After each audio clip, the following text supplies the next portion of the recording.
nom du Père et du Fils et du Saint-Esprit, ainsi soit-il. Tout d'abord, je vous félicite d'être venus prier Notre-Dame dans son sanctuaire, de vous préparer à faire cette belle procession. Vous chanterez de tout votre cœur. Ce matin, nous avons contemplé un petit peu les mystères joyeux du royaume de France, pour ainsi dire. Nous avons également rappelé les mystères douloureux, mais nous les connaissons que trop bien, les mystères douloureux. Nous vivons dedans. C'est la passion de la France, comme il y a une passion du Christ, comme il y a une passion de la Sainte Église. Et nous vivons dans notre pays la passion de la France.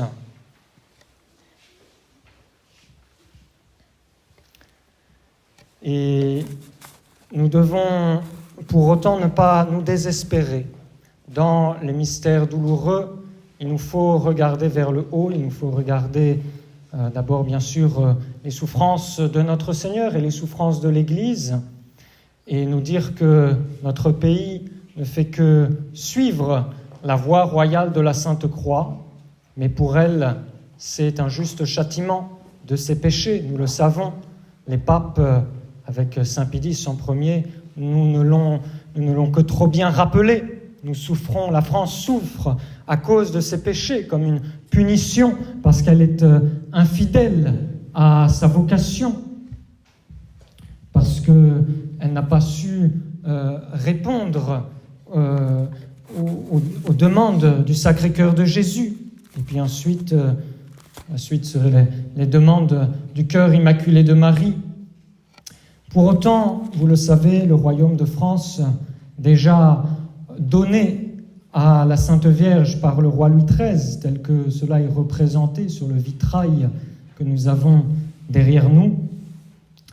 Ce royaume de France, il a été également consacré par le roi Louis XVI au cours des événements révolutionnaires au cœur douloureux et immaculé de Marie, parce qu'il savait que là était le salut. Et il nous faut porter dans notre cœur cette consécration, il nous faut appliquer personnellement cette consécration en tant que Français, en répondant tout simplement à la demande de Notre-Dame et en accomplissant selon sa demande les premiers samedis du mois, la dévotion des premiers samedis du mois. Nous devons également, en tant que Français, continuer, perpétuer les traditions qui ont donné la grandeur à la France, à notre niveau. Nous devons continuer à couronner la Sainte Vierge, à faire vivre cette couronne de la Sainte Vierge, parce que la couronne de la Sainte Vierge pour le Royaume de France, c'est une couronne vivante, c'est une couronne que nous tressons continuellement, c'est une couronne de fleurs qui, après quelques jours, après quelques années, se fane si nous ne la renouvelons pas. Alors nous devons participer à mettre des bourgeons, en quelque sorte, sur la couronne de Notre-Dame. D'abord, comme je vous l'ai demandé ce matin, en récitant une dizaine de chapelets, chaque fois que vous dites les mystères glorieux, le 4e mystère, il doit être pour notre pays, c'est un devoir de prier pour notre pays, mais aussi par toutes nos actions, et en particulier en honorant, en magnifiant cette grande fête du 15 août, en chantant de tout notre cœur à la face du monde les louanges de la Sainte Vierge, en rappelant la glorieuse Assomption de la Sainte Vierge. Je voudrais vous lire un passage d'un discours du pape Pie XII. Comme je vous l'ai dit ce matin, il y en a des milliers de discours, de faits, de faveurs que nous pourrions citer. Mais voilà que ce discours, qui date de 1941, qui date de 1946, ce discours, il a été donné par le pape Pie IX du haut de la chaire de Saint-Pierre, par le pape Pie XII du haut de la chaire de Saint-Pierre, excusez-moi, et il explique bien la situation actuelle, et il nous indique surtout qu'au pied de la croix, il ne faut pas perdre courage. Voilà 9 ans, dit-il, que du haut de la chaire de Notre-Dame, alors qu'il n'était encore que cardinal, nous exaltions dans toute la sincérité de notre âme la vocation et la mission historique de la France. Cette mission est plus urgente aujourd'hui que jamais. Cette recommandation ne fut jamais plus opportune. Le monde a besoin de la France. Que deviendrait le monde sans la France ? Chose étrange, à première vue et émouvante aussi, les situations les plus critiques, les épreuves les plus accablantes n'ont jamais fait taire cette voix des peuples. C'est que si d'autres nations peuvent l'emporter et l'emportent tour à tour sur elle par la puissance des armes, par la puissance de l'or, par la puissance des machines, par la puissance de l'organisation, la vraie force de la France est dans les valeurs spirituelles. Tant que celles-ci se maintiendront dans leur vigueur, aucun revers ne saurait définitivement l'abattre. Et de toutes les crises, elle pourra sortir purifiée, rajeunie, plus grande et plus apte à s'acquitter de sa mission. Mais si jamais Dieu nous garde d'accueillir un tel pressentiment, elle venait à y être infidèle, les dons merveilleux qu'elle a reçus du ciel à son baptême de Reims seraient désormais stériles. Son prestige moral resterait affaibli et le monde qui comptait et qui compte toujours sur une force forte et pleine de vie, contemplant avec effroi son déclin, sentirait qu'elle lui manque. Et le malheur aujourd'hui, c'est que le monde en est rendu si bas qu'il ne se rend même plus compte que la France lui manque. Pourquoi ? Eh bien, c'est de la faute des Français. Saint Pidis le disait et le répétait, si le mal triomphe, c'est la faute des gens de bien qui ne sont pas assez bons, pas assez bien. Et donc nous devons lever les yeux vers le ciel et nous rappeler qu'à la France est promis des mystères glorieux, tels que Saint Pidis l'a prophétisé, tels que le pape Pie XII l'a prophétisé. Cette résurrection de la France, cette espérance qui est nôtre, eh bien, nous devons la graver dans notre cœur et nous ne devons jamais l'oublier. Cela nous redonnera du courage. Cette procession que nous faisons en l'honneur de Notre-Dame doit nous redonner du courage. Elle doit nous rendre l'espérance pour cette année à venir.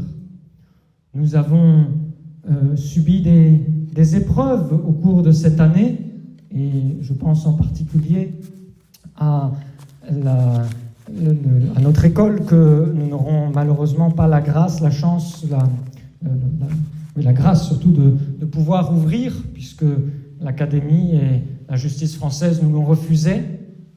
Mais cela n'est que partie remise, et c'est comme ça qu'il faut faire, il faut lever les yeux vers Notre-Dame. Si elle n'agit pas cette année, elle agira l'année prochaine. Pensez à tous les combats pendant lesquels les Français ont dû attendre à la guerre de 100 ans, lorsque l'intervention de Notre-Dame a été lente à venir, lorsque, à La Rochelle, le siège commençait à s'éterniser, jusqu'à ce qu'enfin, au son des litanies de la Sainte Vierge, les remparts soient pris d'assaut.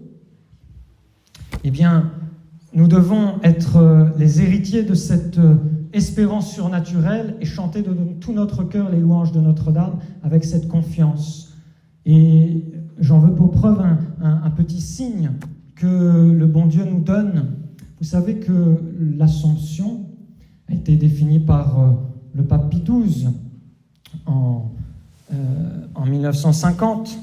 Et à ce moment-là, il se demandait, alors que toutes les études théologiques étaient faites, alors que les théologiens étaient prêts à proclamer, à rédiger l'encyclique qui proclamerait ce dogme de la foi catholique, Pape Pie XII hésitait, il demandait un signe du ciel. Ce n'est pas interdit, même si le pape est infaillible, il ne peut pas se tromper. Il a le droit, lui aussi, à des clins d'œil de la providence. Et c'est alors que Notre-Dame est apparue un petit garçon qui s'appelle Gilles-Bourg, dans le sud de la France, même si les apparitions ne sont pas reconnues officiellement par l'Église catholique, tout de même. Le petit Gilles-Bourg est venu une première fois à Rome, il a été reçu par le pape, mais il y avait trop de monde. Il n'a pas pu dire les secrets que Notre-Dame lui avait demandé de confier au souverain pontife. Alors il est revenu quelques mois plus tard, et là il a pu parler en tête-à-tête, en privé avec le Saint-Père, et il lui a dit « Notre-Dame me demande de vous dire qu'elle est montée au ciel en corps et en âme. » Il disait aussi qu'elle n'était pas morte, mais cela reste une opinion théologique. En tout cas, ce qui est certain, c'est que ça a été un petit coup de pouce venu de France qui a permis au pape Pie XII de proclamer le dogme de l'Assomption. Et ce n'est pas tout. La Sainte Vierge a dit aussi à Gilles Bourg qu'elle voulait qu'elle l'honore sous le nom de reine du Saint-Sauveur. Et quand je pense que notre école est destinée à s'appeler Saint-Sauveur, c'est un petit clin d'œil aussi de la Sainte Vierge en ce jour de l'Assomption qui nous fait comprendre qu'elle est la reine de Jésus, que Jésus est parfois long à agir, mais qu'elle finira par hâter son action et que nous serons exaucés, que nous pourrons nous aussi ouvrir une école pour les petits-enfants et que nous y prierons Notre-Dame, reine du Sauveur, bien sûr. Alors pour notre procession, nous allons partir en chantant les litanies de la Sainte Vierge, et puis vous veillerez à être bien ordonnés, à vous mettre sur 2 rangs, 2 files. Soyez bien, respectez bien cela pour que notre procession ait une fière allure. Entre les lignes, entre les rangs se mettront les bannières. Et puis, bien sûr, les brancards seront en tête. D'abord Notre-Dame des Dons, les Sœurs, puis le brancard de Notre-Dame de Lourdes. Et puis veillez bien à respecter les consignes du service d'ordre. Et pendant la procession, nous remercierons Notre-Dame pour toutes les grâces que nous avons reçues et nous lui confierons nos projets.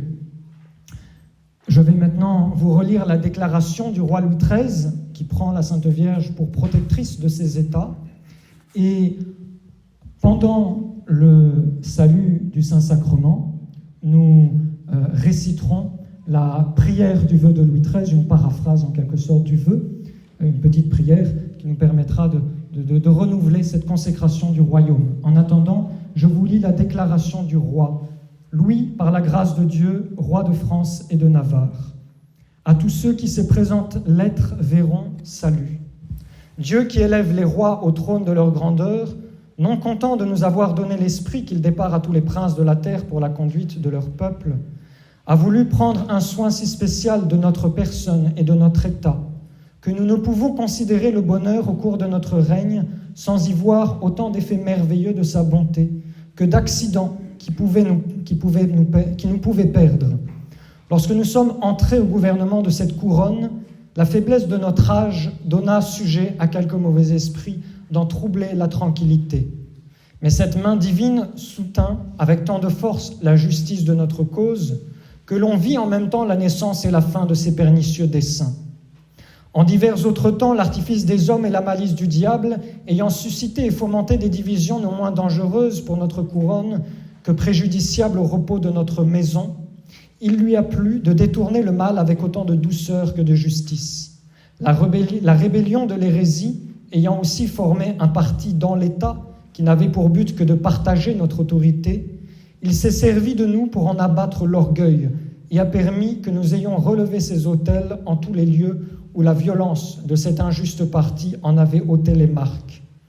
Si nous avons entrepris la protection de nos alliés, il a donné des succès si heureux à nos armes qu'à la vue de toute l'Europe, contre l'espérance de tout le monde, nous les avons rétablis en la possession de leurs États dont ils avaient été dépouillés.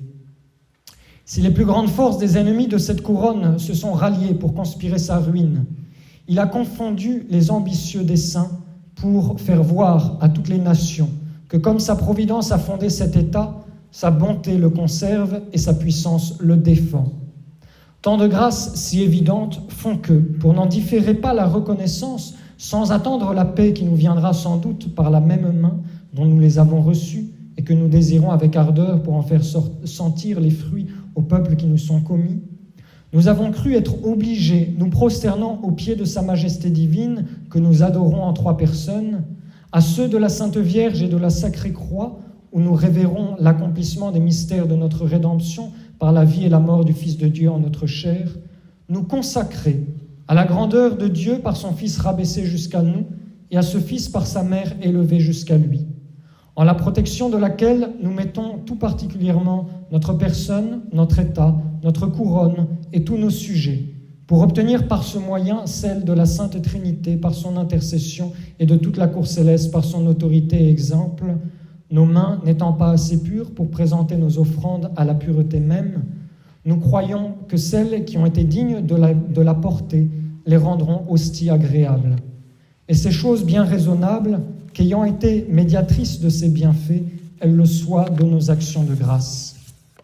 À ces causes, nous avons déclaré et déclarons que, prenant la très sainte et très glorieuse Vierge pour protectrice spéciale de notre royaume, nous lui consacrons particulièrement notre personne, notre état, notre royaume,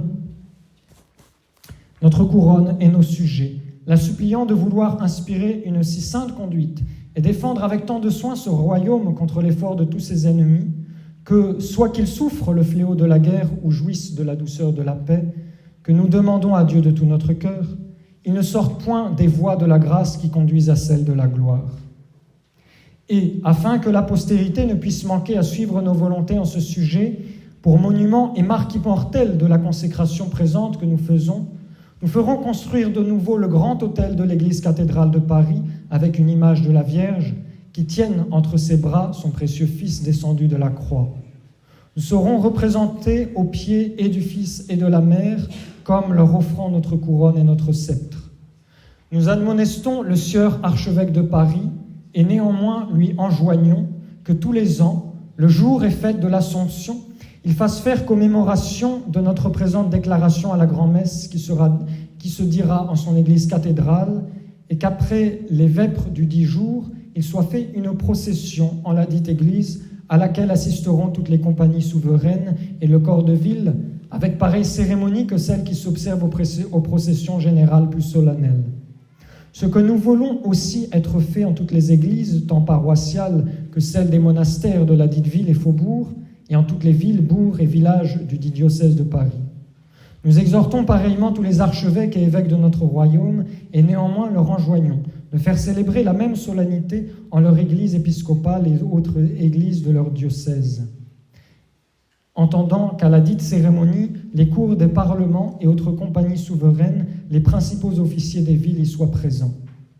Et d'autant qu'il y a plusieurs églises épiscopales qui ne sont point dédiées à la Vierge, nous exhortons les 10 archevêques et évêques en ce cas de lui dédier la principale chapelle des dites églises pour y être faite la dite cérémonie et d'y élever un autel avec un ornement convenable à une action si célèbre, et d'admonester tous nos peuples d'avoir une dévotion particulière à la Vierge, d'implorer en ce jour sa protection, afin que, sous une si puissante patronne, notre royaume soit couvert de toutes les entreprises de ses ennemis, qu'il jouisse longuement d'une bonne paix, que Dieu y soit servi et révéré si saintement que nous et nos sujets puissions arriver heureusement à la dernière fin pour laquelle nous avons été créés, car tel est notre plaisir.